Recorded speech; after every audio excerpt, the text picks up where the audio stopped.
You are looking at a live view of the Falcon Heavy. Yes, the Falcon Heavy on historic pad 39A at Kennedy Space Center, awaiting liftoff at 3:45 p.m. local time.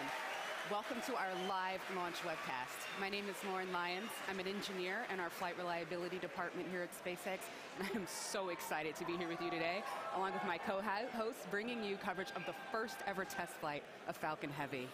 At liftoff, Falcon Heavy is going to be the world's most powerful operational rocket by a factor of 2. And today is the day that we attempt to demonstrate that power. And because it is a test flight, there is no satellite customer on board the vehicle today, but the fairing is not empty. We do have some very interesting payloads going up on this flight that we'll talk about later on in the webcast. We'll also walk you through the mission profile because this ain't your typical Falcon launch. We've got 28 engines, 3 boosters, 3 separation events, 3 landing attempts, and there's going to be a lot of activity happening all at once. So this test flight is bound to be exciting one way or another. All right, we've got a ton to walk you through today, so let's get going. Hi, I'm Michael Hammersley, a materials engineer in our avionics department. We're very excited. I'm sure you can hear it. To my right, we have a live view of Falcon Heavy on the pad at Kennedy Space Center. Falcon Heavy is essentially 3 Falcon 9 rockets all strapped together, which means it can carry much larger payloads not only to Earth orbit, but to the Moon and Mars as well. So like Falcon 9, Falcon Heavy is a 2-stage launch vehicle. The big difference is that the first stage in Falcon Heavy is comprised of 3 cores, while Falcon 9 has only 1. Now, each one of these 3 cores has 9 M1D engines, making for a total of 27 engines overall. Altogether, those engines produce 5 million pounds of thrust, which is equal to 18 747s at takeoff. In fact, the engines are producing so much power that we don't run them at full thrust all at once. So during ascent, Falcon Heavy will throttle its thrust up and down in both the side and the center cores in order to balance the aerodynamic and structural loads on the vehicle. So about halfway through the first stage's burn, the 2 side boosters will separate and come back to Earth for a simultaneous landing at Cape Canaveral Air Force Station. More about that a bit later.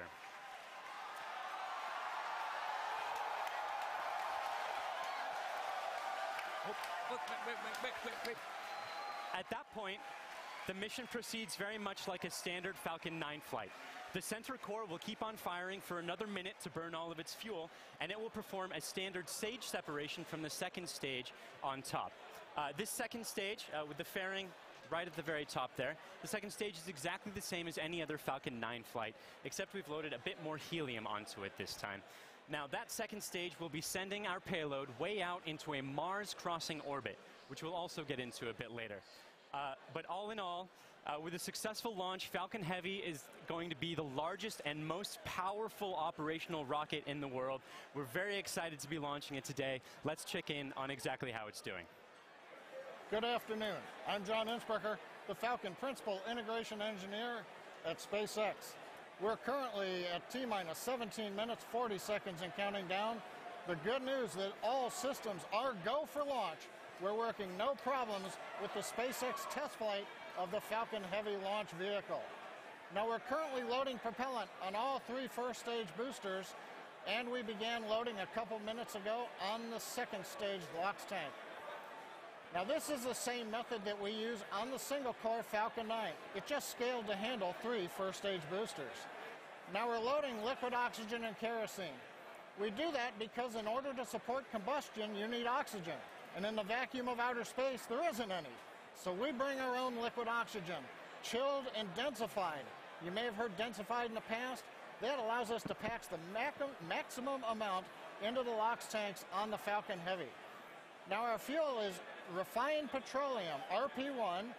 That's essentially just a purified kerosene. It's a safe propellant, easily available, has a lot of history. For example, the Saturn V first stage, flown from the very pad you see on the monitor, on the moon missions, used kerosene and liquid oxygen. Now the big news this afternoon has been the weather, and we've eaten up most of our launch window. Now, we won't have the ability to hold the countdown any further now that we are into liquid oxygen loading. The good news is that the winds are looking good. We're working no issues on the Falcon Heavy. However, if there is an issue in the last minutes, we won't be able to launch today. There is a backup date available tomorrow. Now, I've said it before, launch is hard, and Falcon Heavy is no exception. We're essentially counting down 3 rockets simultaneously. So the SpaceX team is going to be conservative in case anything pops up in the last minutes. But as the energy and the enthusiasm from the team gathering below me outside of Mission Control Center X is growing, we are go at T-minus 15 minutes and 40 seconds and counting. My name is Brian, and I'm part of the software team here. And I'm standing just outside Mission Control as the crowd gathers behind me. We're all anxiously awaiting this very first test flight of Falcon Heavy. Now, today, SpaceX has over 6,000 employees in locations across the country, but it wasn't always like that. Now, when SpaceX was first founded in 2002, it was just a small group of engineers who believed that they could reduce the cost of exploring space, but had never actually built a rocket themselves. Now, Falcon 1 was the first rocket we developed, and it was pretty small relative to Falcon 9 and Falcon Heavy. While the Falcon Heavy on the right of your screen is over 230 feet tall, Falcon 1 stood only about 70 feet tall and could only carry about a half a ton to orbit. However, despite its small size, Falcon 1 served a very large purpose. It was our roadmap to using modern technologies to engineer a vehicle that was not just more reliable, but was less expensive than alternatives. Now, we had 3 test flights of the Falcon 1 before we found success. But on that 4th Falcon 1 flight, it became the first privately developed liquid-fueled rocket to reach Earth orbit. Now, fast forward to today, and SpaceX has had 49 successful rocket launches. We have recovered 21 first stages, and we have reflown 6 of those. We have had 14 Dragon launches and have successfully reused the spacecraft as well. Now, our next step on this journey is just minutes from now, when we'll attempt the first test flight of our heavy lift launch vehicle. Now, there have been many challenges along this long road, and it has not been easy. But no matter what happens today, it has all been worth it. Now, one of the many challenges we're hoping to overcome with this test flight is the recovery of all 3 cores of the Falcon Heavy first stage. Although we have demonstrated success with the recovery of a single core, 3 is on a whole nother level. So let's check in with Michael to get an overview of what that story may look like. At SpaceX, our primary goal is to enable people to live on other planets, most notably Mars. But it's hard to do this without dramatically lowering the cost of access to space. And the best way to accomplish that is to reuse as much of the rocket as possible. So we've been successful at landing and reusing Falcon 9 rockets for over 2 years now. And Falcon Heavy aims to continue this trend of reusability. So today, we'll be attempting to recover all 3 of the first stage cores by using both of our landing methods, by land and by sea. So the side boosters have actually been used before on missions TICOM 8 and CRS 9. And at the time of booster separation, during ascent, the side cores will still be going slowly enough to turn around. So it makes sense to return them to Cape. They'll be executing a 3-burn maneuver to get them back to landing zones 1 and 2 and Cape Canaveral Air Force Station. You may have heard of landing zone 1. Landing zone 2 is an identical landing pad right next to it for Falcon Heavy landings. The center core will be going too fast to efficiently return it to Cape Canaveral Air Force Station. So we're going to use the autonomous spaceport drone ship to catch it about 300 miles off the Florida coast. It will also be executing 3 burns to get there. So, if all goes well after launch, we'll have 3 first stage cores back on Earth, 2 for the second time, and a wealth of data for perfecting airplane-like operation in the future. So, countdown is still proceeding nominally. So let's check in again on how Falcon Heavy is doing. We just passed T-minus 12 minutes in the countdown of the test flight of Falcon Heavy. Fuel is completely loaded on the second stage.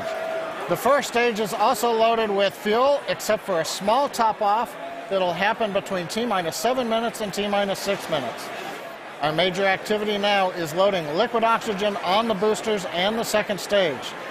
Liquid oxygen propellant loading on the first stages will end between T-minus 4 minutes and T-minus 3 minutes.